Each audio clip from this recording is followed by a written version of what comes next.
Welcome to the Whiskey Vault. I feel like I should be just spontaneously clever for these cold opens. Why? Because some of them are kind of funny. Yeah, but those are always the ones that we pull from somewhere else that went totally off the rails. We didn't go off the rails enough in this episode. No, we were very calm. Yeah. Professional. Ah!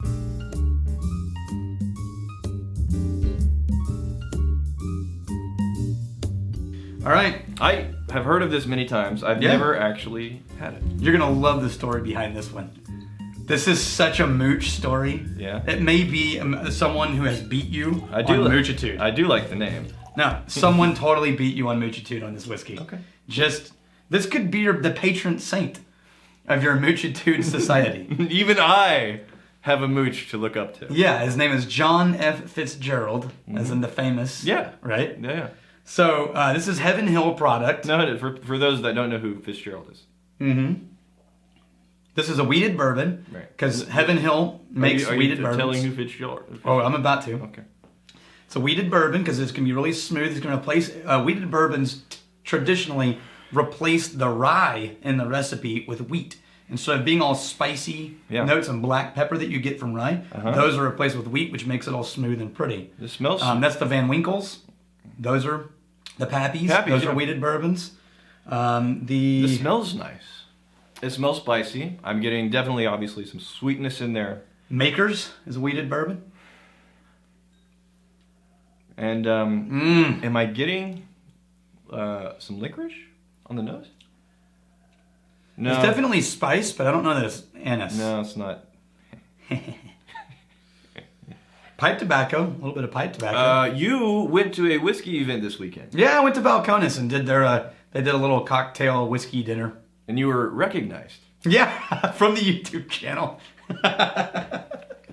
Yeah. He just told me, hey, I know you. He just told me he was recognized. Like, no, you don't know me. Explain it. We've never met. No, I know you. Where do I know you from? No, you don't know me. Oh, you're on the Whiskey Vault YouTube channel. Oh, yeah, I am. And then you said, do you want an autograph? He's like, no. No, she was like, what do you mean autograph? Is Rex here? Why would I want? Yeah, the whole time we were talking, she was looking over my shoulder. She's like, so, where's, did Rex come? Where's the smart, good-looking one? Where's the tall guy? Okay, so, originally Fitzgerald, you want to do some tasting thoughts? Yes, please. It's so pretty. Yeah. What did you think?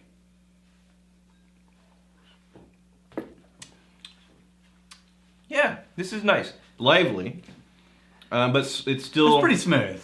No, it's as lively and bright of flavors as I think you can get in something like this, while still being smooth. I think it's mostly the alcohol that's providing the brightness. It's a 46%. Right. If this was 40, this would be bland. Not punchy, lively and bright. Just sparkly. Yeah. So Fitzgerald, everyone thought was a famous distiller. Mm-hmm. Right?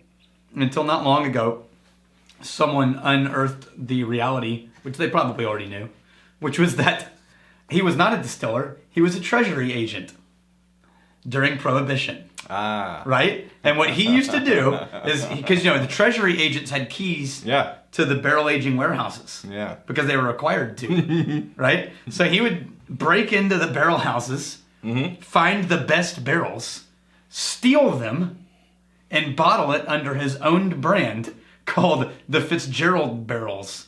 And so he became famous as like, some of the best whiskey in town is a Fitzgerald barrel. Right. If you can get a bottle of Fitzgerald, and it's because he stole the best stuff from the distilleries. I think that was just a creative way to have low overhead. Yeah. Whenever you don't have to actually make anything and you can steal all of the whiskey from other people and sell it. Yeah. Well done, That's so Fitzgerald. Well done. That's so good. Nick Pruitt. Pruitt. We're doing comments. He was talking about the Gentleman Jack episode, and somebody asked, is this mooching, is it not mooching? No. Said, apparently Gentleman Jack and half mooching go hand in hand. I bought a bottle a few years back as a wedding gift. The bottle never made it to its intended recipient.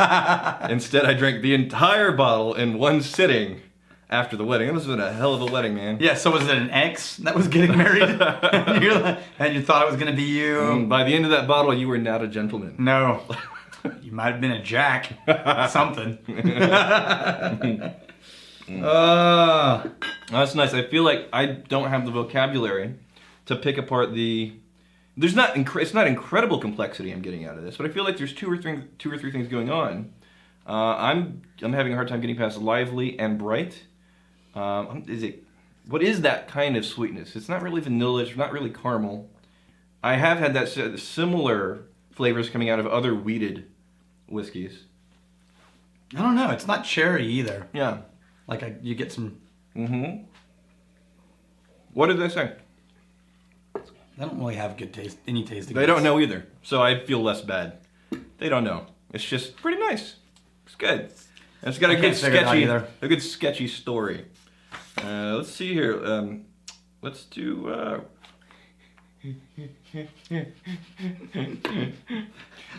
Screw you, Rex. Yes. Rod Espinoza. Screw you, Rex. We, the viewers, are amazing. Yeah. So basically, this is me busting some balls a little bit. I said, none of the viewers have good taste. Here's the thing, Rod. Here's the thing. I want to believe you. I need to believe you. But in this age of spin and half-truth, we really just need to verify your taste. So you and the rest of the community, For science, collect your favorite whiskey, send them to me. I will test them to just confirm, because I need to believe you, I want to believe you, I just need to confirm you do in fact have good taste. This is not at all an elaborate mooching ruse. We need to get to the bottom of this. Yeah. For science. We just, we owe it. We owe it to our intelligent viewers. Let's try Old Fitzgerald. Okay. While you get that, this is Funky Thumb. After checking out Angel's Envy, I found out it's distilled by Midwest Grains Product. I think that's the name. Found out they source tons of whiskeys for tons of companies, and you can get the recipes to make your own. What are your thoughts on how to tell when a whiskey brand is truly making something new versus being basically identical to another brand? Whenever it comes to whiskeys being basically identical to another brand, in my experience, which is very profound, in my opinion, it feels like about 60 to 70% of the whiskeys, they are incredibly similar, if not identical, to several other whiskeys. There's a minority that are truly something different and special. And to me, it feels like about 30-ish, maybe creeping towards 40% of the whiskeys are something new and different, if I'm being generous. If I'm in a bad mood, I'm going to say like 20 to 30%. But is this MGP, the Midwest Grains? Yeah, that's where we bought our whiskey. Okay, and it's an MGP type of deal there. Mm-hmm. Yeah, so we did like the mash bill. We selected our mash bill. And now, I would say it's pretty surprising that with only a few steps in the process, you can get a wild amount of variation, right? Because what proof it goes into the barrel matters, the mash bill matters, how long it sat in the barrel matters, what they bottled it at matters, all these, what they mixed it with matters, whether it was Singer cask matters. All these things are important. I couldn't find the other Fitzgerald. What? But I did find an Irish whiskey I've never opened. Yes. You want to try it? Yes, for no other reason than he pulled it off the shelf. Well, we should come up with an excuse as to why this is making a cameo appearance. We're going to say that it's. We wanted to compare Fitzgerald to Irish whiskey. There we go. For science. I can't get this. We're the worst scientists. We think as long as you say for science, behind everything you do.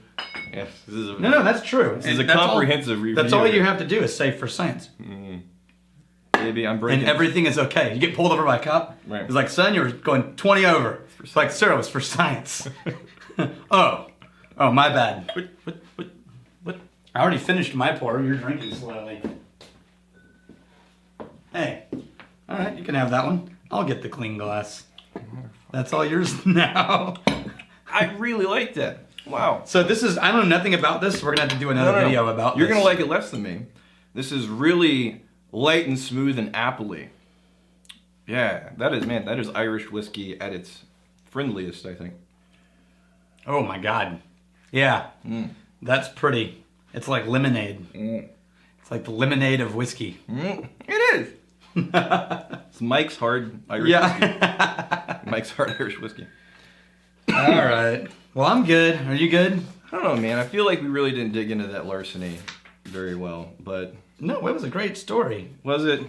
No, like the actual... Not beyond the story. Well, there's only a small amount of barrels. There's not much to say about larceny. It's a damn good wheated bourbon. Yeah, if you're into wheated bourbon. It's small batch, less than 100 barrels. Right. Now, Denny Potter is the master distiller. He's the one in charge of it now. He took over after Parker Beam died, R.I.P., in January of this year from AIDS. tailless. Mm-hmm. And All right, we'll go out on one more comment. here's a random fact about Heaven Hill. Right. Do you know how many barrels he has to maintain to keep safe?